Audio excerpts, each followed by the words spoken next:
अस्सलाम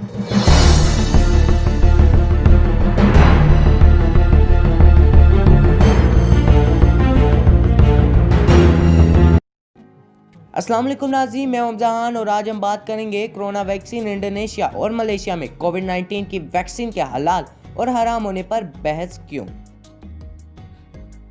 वीडियो को आगे बढ़ाने से पहले अगर आपने हमारे चैनल को सब्सक्राइब नहीं किया तो सब्सक्राइब कर दें प्लीज़। कोरोना वायरस पूरी दुनिया में फैला हुआ है और हर शख्स इस फिक्र में है कि इस वबा की वैक्सीन जल्द अज जल्द उन तक पहुंच जाए। बरतानिया और अमेरिका में वैक्सीन का इस्तेमाल शुरू भी हो चुका है, लेकिन कुछ ममालिक में ये बहस जारी है कि यह हलाल है या नहीं। ये बहस जुनूब मशरकी एशिया और मुस्लिम ममालिक इंडोनेशिया और मलेशिया में जारी है। वाज़ेह रहे कि इंडोनेशिया जुनूब मशरकी एशिया में कोरोना वायरस का हॉटस्पॉट बना हुआ है। इस वक्त वहाँ पर कोरोना वायरस के 6.5 लाख से ज़्यादा मुतासरीन सामने आ चुके हैं और इसकी वजह से वहाँ 20,000 से ज़्यादा अफराद हलाक भी हो चुके हैं।